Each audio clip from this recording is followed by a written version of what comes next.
Welcome to Bizprac software. Today's tutorial is going to look at the invoice import feature. This is an add-on function that is available with premium and ultimate versions of Bizprac.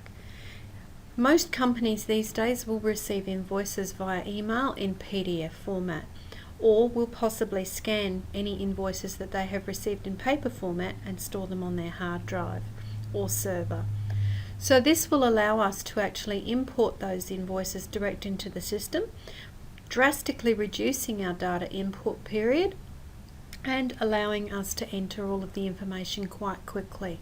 So we'll have a quick overview of what will be required to set this feature up, and then we'll run through importing a couple of invoices. So on the Setup tab we have the Import button here. We'll click on Invoice Import Settings. So this will show us the Tesseract path. Now this is the small executable that's required to run this particular feature. There is an import path as well, so we will need to have set up either on our desktop or a central location a folder, and in this case I've got it set up on my desktop and it's called PDF Invoices. I can also look at a number of methods of being able to import in. Today we're going to specifically look at automatically importing these scanned invoices, so we have that ticked. So we'll click OK. We'll minimize this just for a moment. We have our folder here on the desktop, PDF Invoices, and as you can see we have a couple of invoices just sitting here. So these may have been received via email, or I may have scanned them. But what we'll do is we'll just go drag drop, and I'm going to start with the Bunnings invoice and just pop that in there. If we go back to Bizprac, you'll notice now on the message board on the right hand side we have one scanned invoices available. If we go to our creditors, you'll notice that when this feature was enabled we then gained an additional button, and that was the scanned invoices here. So if I click on this, any invoices that have been scanned will be imported into this area first, so that we can make any modifications that we need to for these prior to accepting them into our creditor invoices area. So if I click on this here now, this will start the action going and it'll come up. So this will pull up the training wizard for us. So basically this will help us set up so that this remembers for next time. Ideally all of our creditors need to be set up so that we can see that their ABN is entered, whether they're registered for GST, the correct GST code, and it's also helpful to have the correct ledger account set up as well.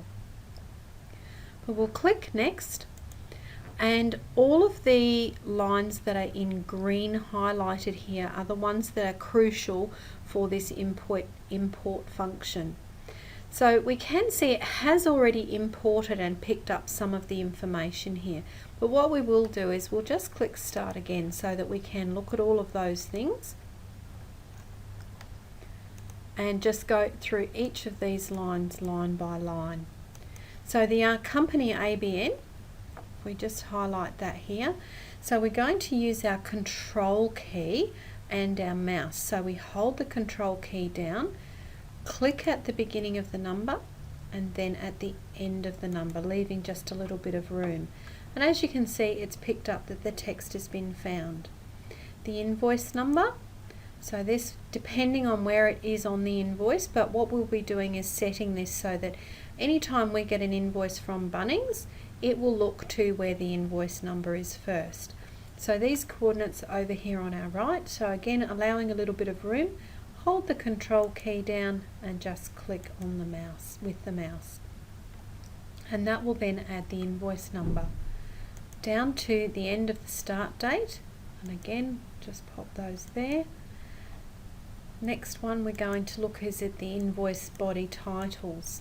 So we're just going to find where they begin, and we can see they begin here where it says description. So we click on description and that will pop into the window there. Then we need to show how wide that description column is so that it knows where to look for things. So we're going to start here, so hold the control key down, mouse click at either side just inside those lines, and then we're going to do the same with the amount column. Now we know that this will usually only go to 2 decimal places, so we don't have too much trouble this side, but we will need to make allowances for a few additional numbers this side. So we'll start here, hold the control key down and click with the mouse, and then the other side, and we have that information. Now, either by moving the page up or down like that, or using the cursor to the side, we now need to show where the invoice ends, and that is down here. So depending on where the information is being picked up, we may need to click on GST or total. In this case, I'm going to just click on the total, and let's just see how it comes through. And as we can see, if we look here, we move our invoice down, 261.18, 261.18, it's come through perfectly. Our creditor, however, hasn't shown, and I suspect if we were to look that one up, Bunnings Hardware, and we click modify, much of our information here is actually missing. So we will need to make sure that we do have our account details and information in that particular one. So in this case, we need to select that manually, and we create the invoice. All ready to go, and all we need to do is modify, and we're then able to add our jobs and our cost centers in here. So using our Alt down key, we can add the information in, and we'll just pop that in there into the relevant job and cost center.